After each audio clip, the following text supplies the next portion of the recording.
Thank you. Okay. We will now move on to the final item of business this evening, which is a members' business debate on motion 17249 in the name of Stuart McMillan on 60th anniversary of the Scottish Law Commission. This debate will be concluded without any questions being put, and I would ask those members who would wish to speak in the debate to please press the request to speak buttons, and I call on Stuart McMillan to open the debate. Up to 7 minutes, please.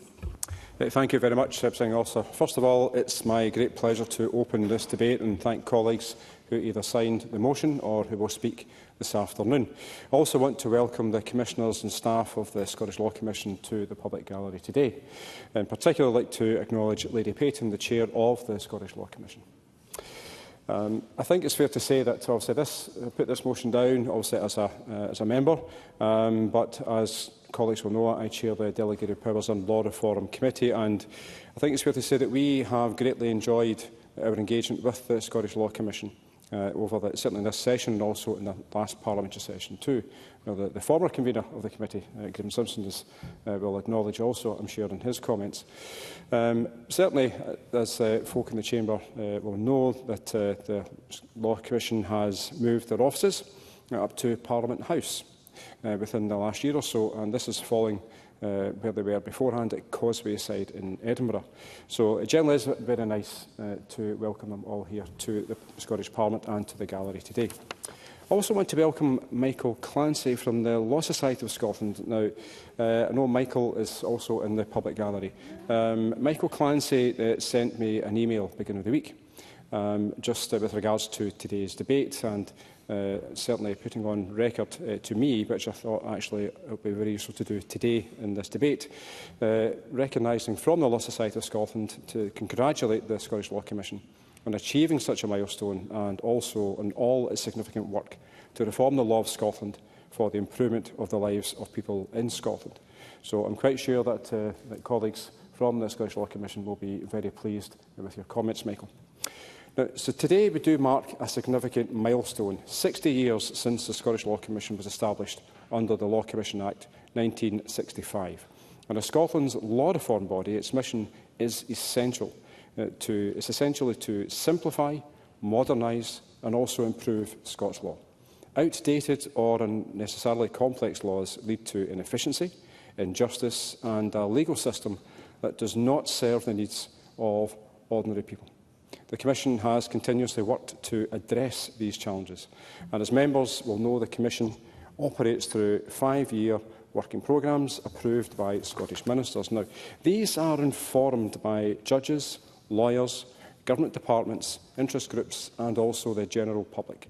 It is a collaborative effort that ensures that Scots law remains fit for purpose and is very much being to be brought up to date. Now, Government can also refer areas of work for review, and projects can be undertaken jointly with the Law Commission for England and Wales and the Northern Ireland Law Commission, such as the recent work on self-driving cars, culminating in the Automated Vehicles Act 2024.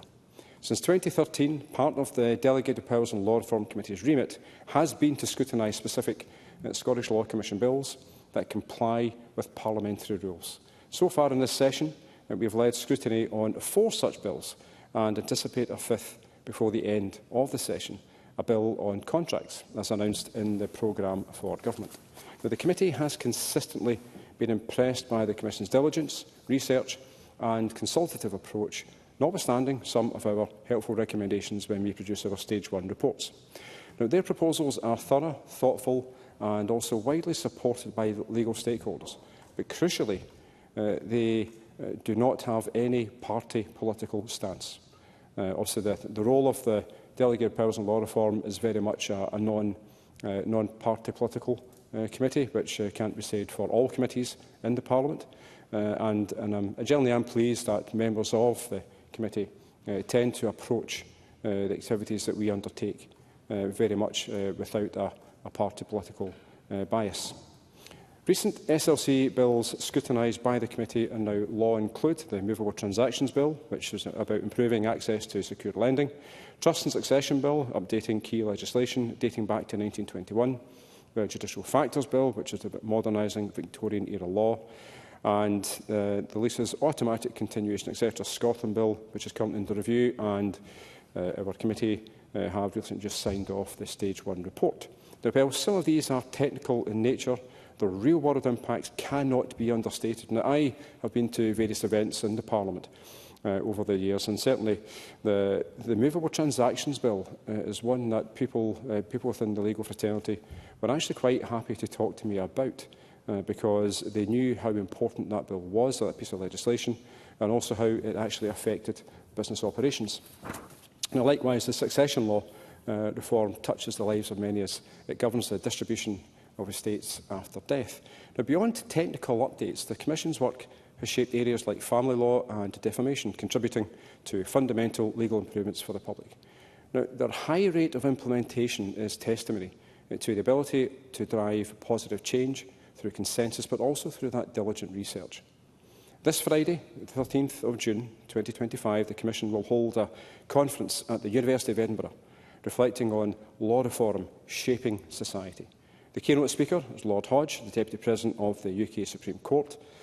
He will be joined by Lady Wise, Dr Alistair Macpherson, Professor James Lee and many other esteemed guests. Now, I'm sure that all of us in the Chamber will wish to extend our thank you, and certainly very much I hope that the event is a great success on Friday. And I certainly look forward to, I'm sure that the discussions on how legal reform continues to improve and shape our society, and I'm sure we will have feedback from the event, certainly in the committee, but also in the Parliament as a whole. But, Presiding Officer, I'd like to express my gratitude to the Scottish Law Commission, past and present members, for their contribution to Scots law over 6 decades. Their work ensures that our legal framework evolves to meet modern needs and also remains efficient, fair and just. Thank you. Thank you, Mr Macmillan. We now move to the open debate. Backbench speeches of up to 4 minutes. I call Christine Graham to be followed by Graham Simpson. Ms Graham. You caught me on the hop. Not for the first time. So, what on earth is the Scottish Law Commission, I hear you ask, or perhaps not? I say that even knowing that commissioners and staff are in the gallery, a brave or foolhardy move, I leave it to the jury. As for Michael Clancy, we go back a long way, especially as I twice convened the Justice Committee, and I'll leave it at that. My lips are sealed. Quietly and effectively in the background, understated to the point of invisibility, and that's a compliment, it recommends reforms to improve, simplify and update the law of Scotland, constantly keeping its eye open to developing and ensuring the law keeps pace with changes in the way we live and work. Outdated or unnecessary complex law makes for injustice and inefficiency and leads to law being out of step, even bad law, instead of fulfilling the needs of ordinary people. That's bang on. It offers the Scottish Government independent, and I stress independent, advice on law reform. Public consultation is also an essential step in the process to ensure that these recommendations are both workable and acceptable. The Scottish Parliament has, for example, passed legislation to implement the recommendations for, as my colleague said, the abolition of feudal tenure of land and for the protection of the rights and interests of adults who are incapable of managing their own affairs. Reports over the many decades, including 2000, Real Burdens, 2010, links between the Scottish Law Commission and the Malawi Law Commission, in 2020, the review of cohabitation law, and so on. It was involved in 60 bills for 60 years. I don't know if they deliberately made sure they had one for every year, but that's how it's worked out. Now, the Scottish Law Commission must be distinguished from the Law Society of Scotland. That's the professional body for over 13,000 Scottish solicitors, established in 1949. It aims for a world-class professional body, understanding and serving the needs of its members and the public. I took that straight from their website, so I'm not making any comment about it. But the Law Commission is completely different. Quietly working off stage, in the wings, out of the spotlight of the political dramas, the Scottish Law Commission is invaluable in seeking out solutions to changing legal requirements, casting that collective beady eye over Scottish Government proposed changes in the law, or indeed changes they ought to be considering, or not considering, as the case may be. Politicians are often in too much of a hurry, driven by tabloid headlines and public clamour. I, of course, exclude myself from that. My deliberations are measured.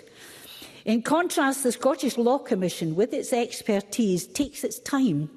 And while ultimately it's the politicians who decide what forms laws are to take, it's wise for governments here and indeed at the UK level to pay heed to the Scottish Law Commission's comments. So, on this 60th anniversary, I hope I've helped publicise the real in-depth significance of the Scottish Law Commission to Scotland's everyday life. I also hope I've made it sound a wee bit sexy. Thank you. Well done. Thank you, Ms Graham. I now call Graham Simpson to be followed by Rhoda Grant. Mr Simpson. Well, thank you very much. I'm not sure I can be as sexy as that, but if I can start by congratulating Stuart McMillan on securing this debate, it would be remiss, I think, of the convener of the Delegated Powers and Law Reform Committee not to congratulate the Scottish Law Commission on reaching the age of 60. And as a former convener of the committee, and around about the same age, I had to add my voice to that. And it's been my pleasure to visit the Commission, though not to their new offices, not yet. Perhaps there'll be an invite. Chat to the Commissioners and to meet the current Chair, Lady Payton. It's good to see them all here today. I want to mention a couple of pieces of work of the Commission. One's current and one is past. The current one shows that you can achieve things in this Parliament if you work together and engage with government. And this is the work the Commission is doing right now on tenement law. That directly followed from a report that the Cross-Party Working Group on Tenement Maintenance produced. And the group was established in 2018. Ben McPherson was its first chair, and I took over when Ben justifiably became a minister. We produced a series of recommendations for government, a requirement for tenements to be subject to a building condition inspection every 5 years, the establishment of compulsory owners' associations, and the establishment of building reserve funds. And the Law Commission was tasked by the government with looking at the owners' association issue. They've been working on that since 2022 and hope to be in a position to provide the government with a report detailing their recommendations and providing a draft bill by the spring of next year.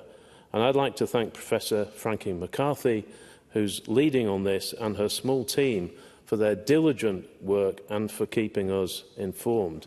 It's likely that by the time we see legislation, it will have been 10 years spanning 3 parliamentary sessions since MSPs first got together to tackle the issue, and that is a frustration. I've also been involved in scrutinising Law Commission bills on judicial factors, movable transactions and prescription and title to movable property. But I'd like to finish by mentioning an important piece of work that I was not in Parliament to work on, but which I had a small part in, and that is the work which led to the Double Jeopardy Scotland Act 2011. And for those that don't know, this Act meant that people can now be retried in Scotland for serious offences for which they've been cleared if new and compelling evidence is found, such as DNA evidence.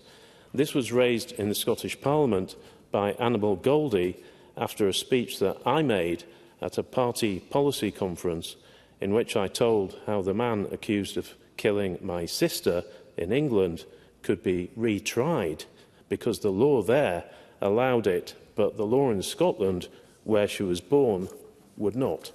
New evidence was found, he was retried, and he's still behind bars. And I'm pleased that the Act has been used here in Scotland. Presiding Officer, the Law Commission deals with difficult areas of the law. Their work is vital, and we should all be thankful to the current commissioners and those who have gone before. I won't be around, I'm afraid to say, in another 60 years, but I very much hope that the 2085 version of Stuart McMillan will bring a similar motion before Parliament celebrating its 120th anniversary. Thank you, Mr Simpson. I now call Rhoda Grant to be followed by Maggie Chapman. Ms Grant. Thank you, Presiding Officer. And can I also congratulate Stuart McMillan on securing this debate and congratulate the Scottish Law Commission and their staff and commissioners on its 60th anniversary. And I too would add my voice to welcoming Michael Clancy to the gallery. He's provided a lot of really good advice to members of this Parliament for many years. The Scottish Law Commission's work is valuable, taking ancient legislation, updating it so that it's fit for modern circumstances. And the Commission builds trust not only across this Parliament but also across society, because they don't have a political axe to grind. They're independent of government. Their sole purpose is to have good law. And the law is there to serve the people, but it needs to make sense in the modern age, and it needs to be transparent and understandable for people. And the motion highlights some of the work of the Scottish Law Commission, but there is so much more work that they've done. Many of their interventions are around property and contract law drawn up many decades ago, which need to be modernised to reflect current practices. For example, the Succession Scotland Act 2016, which was based on one of their proposals, and it simplifies inheritance rules. They work to ensure that the law keeps pace with modern innovations, and case law can interpret to an extent. But we should have law that is clear and fit for purpose. And there are also aspects of the law that are so old that they've fallen out of use, but are still on the statute book, and laws that have been adapted through case law interpretation of modern circumstances. All these things need to be dealt with and the law amended. And the Scottish Law Commission's work deals with this, making the law clear and accessible to everybody. Now, there are a large number of Law Commission reports that have not yet been actioned. And that's been an issue for many years. And we need to find a way of tackling all these reports because they have a purpose. They might not have a political impetus, but they will provide a valuable service to the Scottish people. And it's sometimes those niggly issues that make life hard for people that uses their resources and energy, but they're not headline grabbing because they may not impact on so many people. For example, the Succession Scotland Act simplified the inheritance rules. So that was something that was very important to people. These issues, are never headline grabbing, as we've heard, never find their way into manifestos, but are essential for good governance. So I wonder if we can look at how we could do this, how we could bring this forward. This Parliament committees can bring forward legislation, and this is something that has only been used on a small number of occasions. Could the Delegated Power and Law Reform Committee have a role in this? Could they look at bringing some of those Law Commission reports forward as committee legislation in future? And that's maybe an issue for the next Parliament. Presiding Officer, in closing, this debate not only gives an opportunity to pay tribute to the work of the Law Commission, it also really provides us with an opportunity to explore solutions to ensure that the work of the Commission reaches fruition, and thereby allowing the Scottish people to see and practice the benefit of their work. Thank you, Ms Grant. And I now call Maggie Chapman. Ms Chapman. Thank you, Presiding Officer. I'd like to begin by thanking Stuart McMillan for securing this debate, and I'm grateful to have the opportunity to add the voice of the Scottish Greens to the shared congratulations to the Law Commission on its 60th anniversary. As Stuart McMillan outlined, the Scottish Law Commission has undertaken and continues to undertake vital work to ensure our law is fit for purpose and serves both the interests of the public and the interests of our justice. It's no great surprise, perhaps, to learn that the establishment of the Scottish Law Commission was an afterthought, only included once the plans of Harold Wilson's Labour government for a Law Commission for England and Wales were well underway. But we're used to that, and despite struggles to obtain the resources and staffing that it needs, our Scottish Law Commission has carried out hugely valuable work, quietly and without fuss or fanfare. It well deserves its 60th birthday wishes. For I believe that the Law Commission enhances our collective life in three principal ways. Firstly, it recognises and continues Scotland's distinctive legal tradition. That tradition is rightly celebrated as a unique combination of elements representing our connections to the classical world, to European perspectives, and to local histories, relationships, rights and responsibilities. In the early years of the Law Commissions, there were suggestions that cross-border consolidation might ensue, the formulation of so-called British law. That was, I believe, rightly resisted, though there has, of course, been ongoing and positive engagement between the two bodies. Secondly, it enables the law to develop in ways that build and support our shared well-being. Legal systems have traditionally been constructed in order to protect and give legitimacy to social hierarchies, patriarchal privilege, the accumulation of private property, and the exclusion of dissent. But they don't have to do that. Law can be a means of liberation in place of oppression. Stuart Macmillan's motion refers to two examples of exactly how the Scottish Law Commission has facilitated that movement of progress through the abolition of feudal tenure and the protection of vulnerable people. We could add many others, including the introduction of no-fault divorce in 1976 and the 1968 Legitimation Act. Recently, we have seen the Commission's valuable work on issues including remedies for domestic abuse, surrogacy and cohabitation breakdown. And finally, the work of the Scottish Law Commission helps us to build a secure foundation for law and justice for the independent Scotland to which so many of us aspire. When we get there, we will not begin with a blank slate, nor nearly with the legacy of Westminster, but with our own tradition, informed and expanded by our values, our priorities and our vision. When we are able to make all of our own decisions, to make justice real in all those areas currently denied to us, we will need the wisdom and expertise of the Scottish Law Commission to guide us on the path forward. But this evening, Presiding Officer, we gather to thank the current Law Commission for their work, to remember the last 60 years of valuable contribution, and to understand that so much of that valuable work goes unnoticed, but it is not unappreciated. We do value and appreciate that, and I close by reiterating our congratulations and good wishes. Thank you. Thank you, Ms Chapman. And I now call on Minister Siobhan Brown to respond to the debate. Around 7 minutes, please. Thank you very much, Deputy Presiding Officer. I'd like to thank Stuart Macmillan for securing this important debate to mark the extensive work of the Scottish Law Commission over the last 60 years. And the Scottish Government would, of course, want to support the debate and associate itself with the warm and positive words that have been made by members this afternoon. I am delighted that the current chair of the Scottish Law Commission, Lady Payton, is here along with a number of other members of the Commission and is able to hear what is being said in person, and a very warm welcome to you, and also Michael Clancy from the Law Society.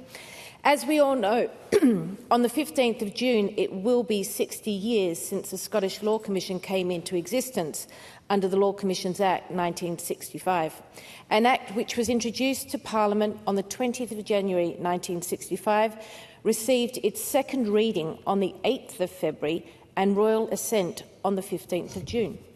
A remarkably fast passage for a bill, and one that I'm sure we will all aspire to in respect of Scottish Law Commission Bills too. The Commission is now delivering its 11th programme of law reform, and over the past 60 years it has been examined around 30 broad areas of Scots law. In addition, they have worked with their counterparts in England and in Wales to examine a range of reserved areas of the law, including insurance, surrogacy and automated vehicles. As part of their duties under the Law Commissions Act 1965, the Commission also continued to examine the law for anomalies or defects which appear to them to call for changes in the law, and they have carried out extensive and detailed but absolutely essential work in terms of statute, law revision and the consolidation of Scots law. After only their first year, the Commission concluded that one of the requirements was that their work should, so far as possible, be intelligible and acceptable to the general public. in whose interest fundamentally all their work is done. It was as important then as it is now that the public should be aware that even recommendations of an apparently technical or even abstract nature will, if adopted, have an effect on improving and modernising the law in such a way as directly to affect the public. This theme has been very much sustained, and it is no coincidence that the title of the conference being held by the Commission to mark their 60th anniversary is Law Reform: Shaping Society. Ensuring that Scots law effectively meets society's needs has always been at the heart of what the Commission does.